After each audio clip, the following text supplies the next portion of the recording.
Schoenberg didn't compose any pieces from 1914 to 1923.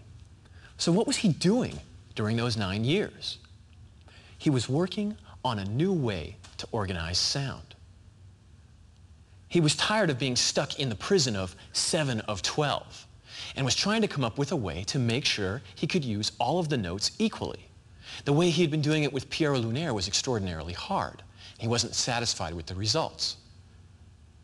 So how would you do it? How would you make sure that all the notes were used equally? In 1924, he produced the answer embodied in a suite of 5 piano pieces. It's a pretty simple idea, actually. His new way of organizing sound was based on something called a tone row. Instead of picking pitches based on a scale or a key, you took all 12 notes of the scale and you put them in some order. And then you would move through the row. What I mean by that is, once you had played the first note, you couldn't come back and play it again until you had played every single note in the rest of the row. So once you had your series, or tone row as he called it, you could play all the notes through in order. You could take the entire series or row and turn it around, play it backwards, which he called the retrograde. You could take the whole thing and turn it upside down, which he called the inversion. Now by that I mean that if the difference between your first and second note was a half step up, when you flipped it upside down, your first step would be a half step down. That's the inversion. You can also play the inversion backwards, and he called this the retrograde inversion. You could play more than one note at a time, provided you used them in order. So you could take the first 3 notes and make a chord out of them, or the first 4 notes, but then you couldn't play those 4 notes again until you had played the rest of the notes in your row one way or another. That's the other thing. Remember how Schoenberg loved numbers? Well, he didn't label the bits of his row the way we label notes traditionally, A, B, C, D, and so forth. He used numbers, indicating how many half steps away from the first note in the series they were. So the first note in the series was always 0. And if the next note was 2 half steps away, that would be 2. And so on, all the way through the row. This was all quite revolutionary for a number of reasons. For one, Schoenberg was completely abandoning tonality.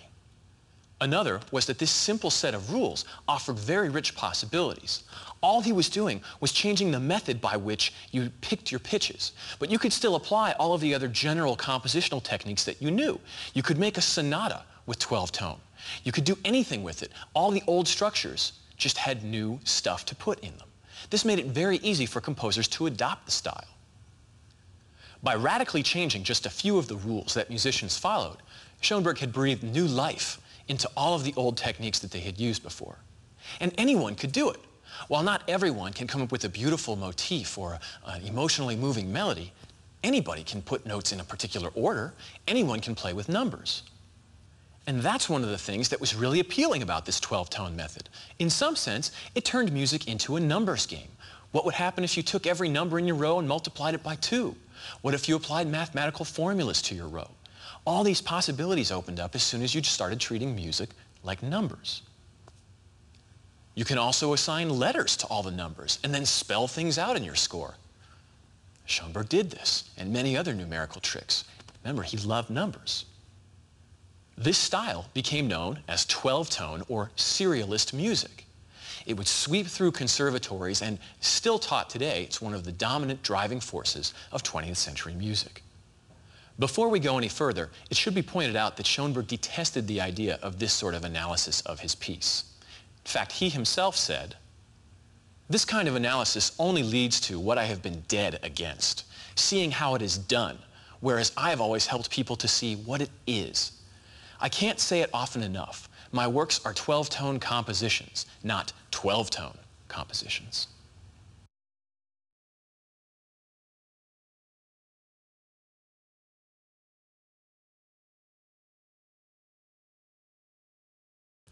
Schoenberg had 2 major disciples, each of which took his ideas in 2 different directions. One was Alban Berg. Berg was born in Vienna to a rich family who encouraged his artistic tendencies. He started writing music when he was a teenager, and at the age of 19 met Schoenberg and began studying with him, and would continue to study with him for 6 years. An Austrian, Berg is steeped in the great Austrian composers like Schumann, Brahms, Mahler, Strauss, and of course, Wagner. He often incorporated more tonal elements into his 12-tone work. A shy, introverted man, Berg was drafted into the army in 1914, and that same year, he saw a play that would change his life. It was called Wozzeck. He decides to make an opera out of it. Berg's Wozzeck premieres December 14th, 1925. In 3 acts of 5 scenes each, he tells the story of a miserable soldier named Wozzeck. Wozzeck is miserable for a number of reasons. He has a girlfriend and a child with that girlfriend, but she's cheating on him. The army doctor is performing all sorts of experiments on him, and he gets no respect from any of his friends or commanders.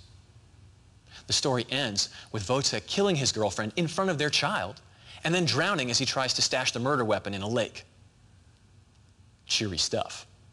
Despite the critics, Wozzeck makes Berg an established presence in the music world. He composes several more works, but it's not nearly enough. When Berg was 50, he was bitten by an insect. The insect bite abscessed. The abscess got infected. He gets blood poisoning from the infection, and he dies.